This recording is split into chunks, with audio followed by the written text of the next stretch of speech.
Alright, this is another episode from this platform, Better Faith e-learning platform. Today being the 14th day of July 2020. This is for SS2 and SS3. My name is Mr. Ehime Udwe. Today we're looking at the forms of literature. The forms of literature. And one of the forms we'll be treating this morning is tragedy. Tragedy. This is a genre of literature which has an elevated diction. Okay, when you say a diction is elevated, the approach at which the character starts the program happen to be in a very high tune. For those of you that are familiar with episodic films, all these season films, you know what I'm talking about. Okay, and action. So the two things that tragedy does, it has elevated diction and action. That elevated diction simply means I am shouting at you, you are also shouting at me. And at the end of the day, it will lead to either fightings or it will lead to quarrels and what have you. So in tragedy, it has to do with elevated diction. It also has to do with what? The action. But with an unhappy ending. Okay? You say, this storyline ended in a tragedy.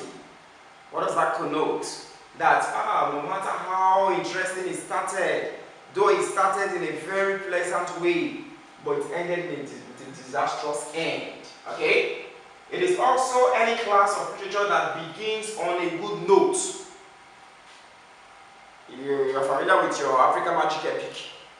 For those of you that I know, the majority of my students are good with that. Okay?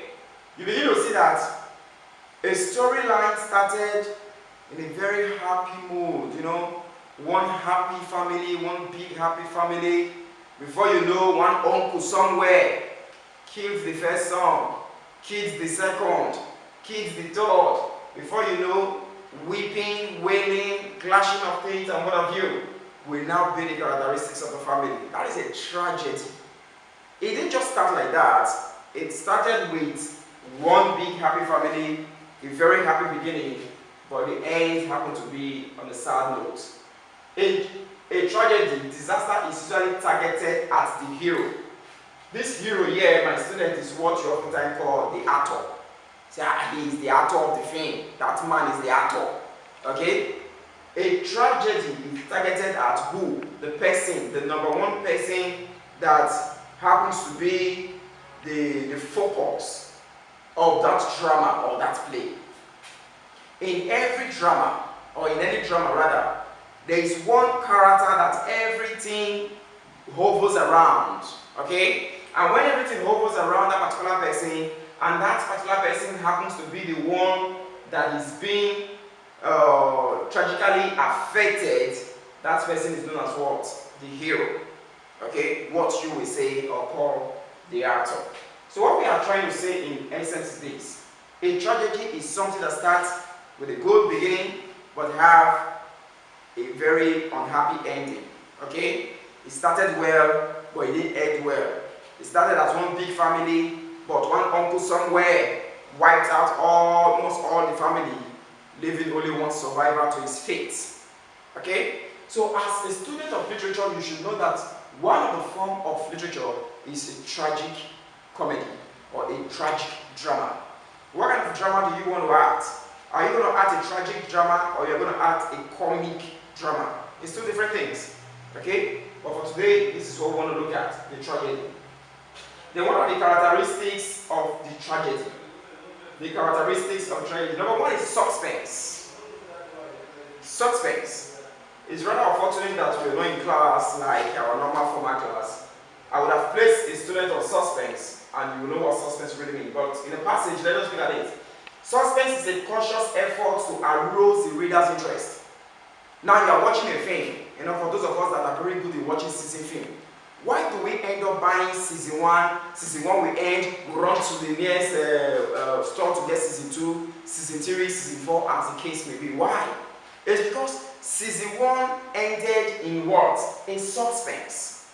So you want to really know what happened to this, you want to really know what happened to that. Okay? So by so doing, you are working in what? Suspense. Let's say, for example, presently there's this film I'm watching presently, The Outpost. Okay? It didn't end well, so I need to go back to check for the season 2.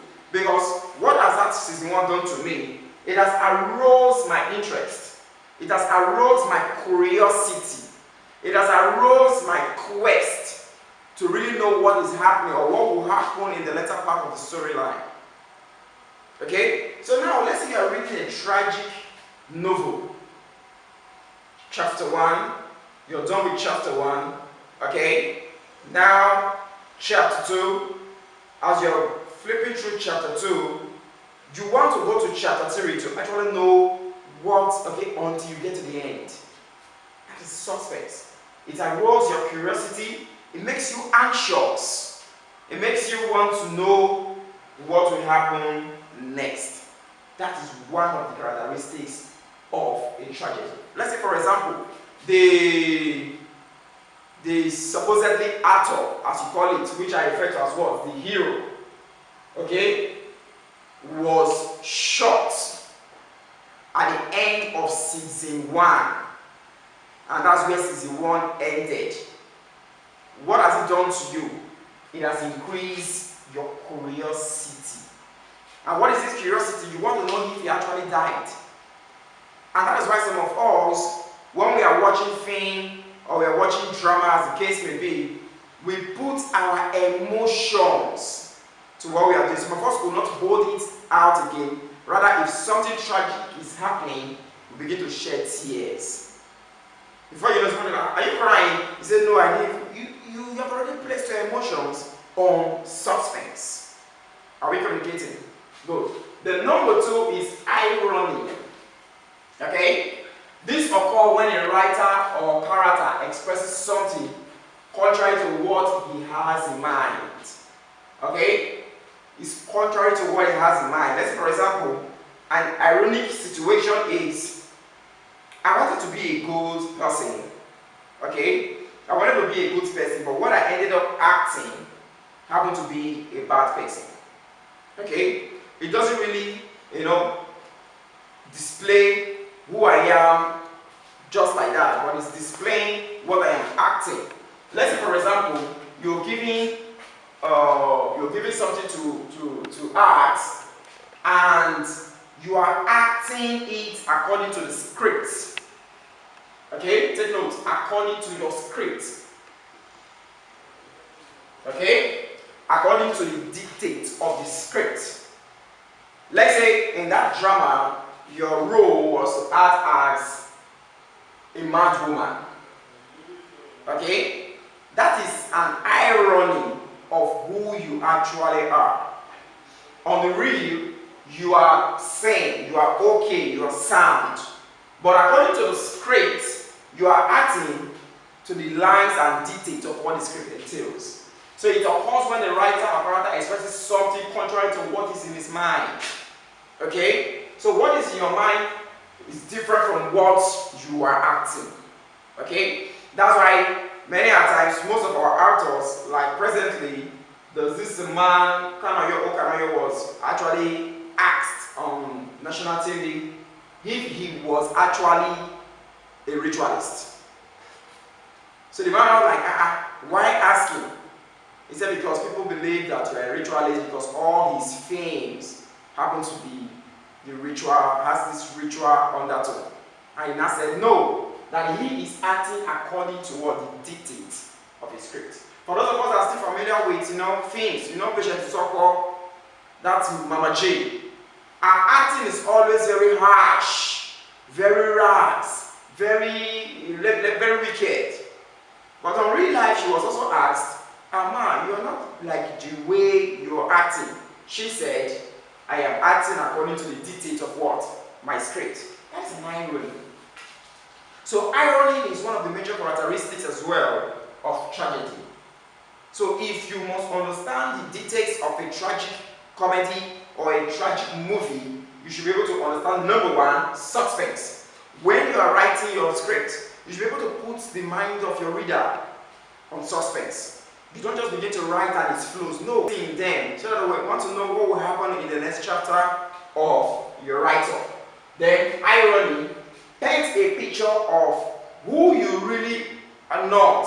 Okay? Paint that picture of who you really are not. Make them, believe that this is who you are on set, which is also different from who you are in the real. Okay? Then the next one is conflict. Conflict is the outcome of the struggle between opposing forces.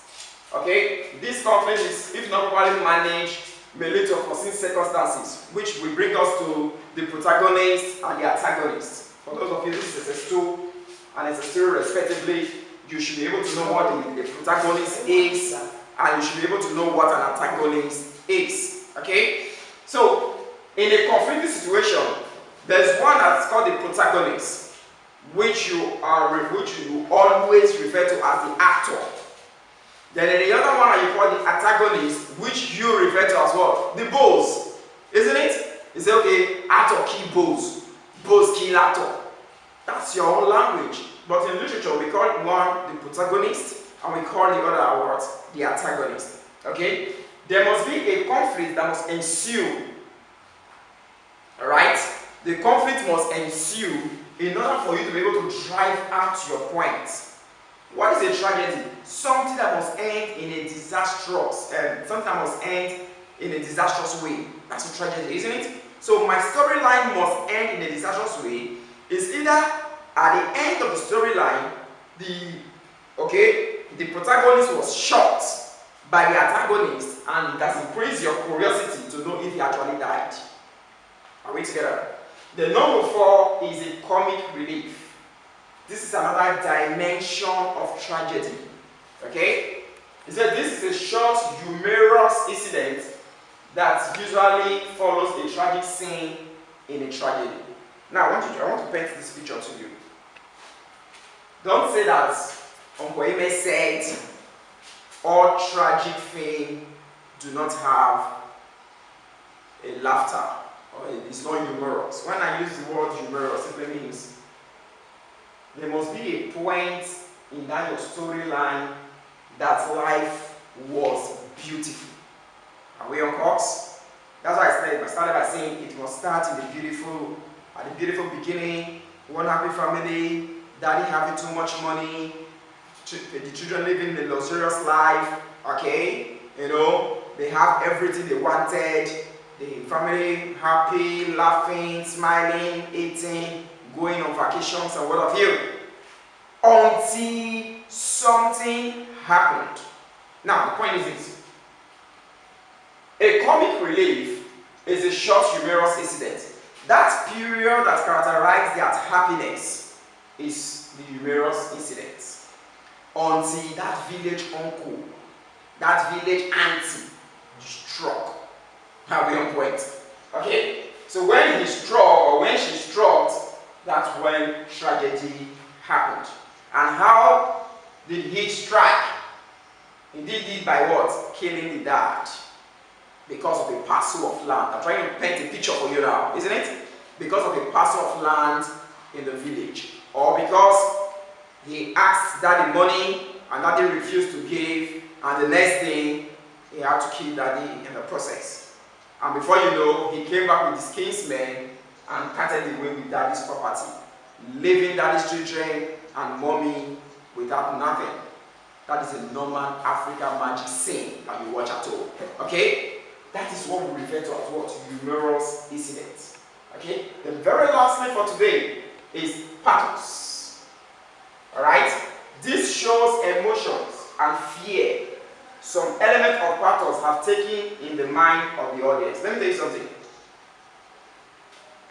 For my students in SS1, I taught them what is called the mind eye. The reason why majority of you are scared, say I don't like watching vampire film, is because at the end of that film, it creates in your mind what is called, known as what? Pathos. Pathos is when something creates fear in you. You have watched a film at night and now you want to go to bed and you start having mental picture of what you have watched. Okay? And that's what tragedy also does. So the characteristics is having I must be able to manipulate the mindset of my audience. Okay? I should be able to manipulate the mindset of my audience so that what I'm trying to pass across will sink to it. And that is why there are some things that are not too good for teenagers to watch. Are we together? I always tell my students, I always advise you, censor your film. That's why when you look at some film, you will see this word, PG. What does PG stands for? Parental guidance. Are we together? Some will tell you PG, parental guidance. Or some will just tell you PG 18 plus. What does it mean? Parental guidance. You must be above 18 to watch such a thing. Why? Because as an adolescent child, your mindset is still very much softened.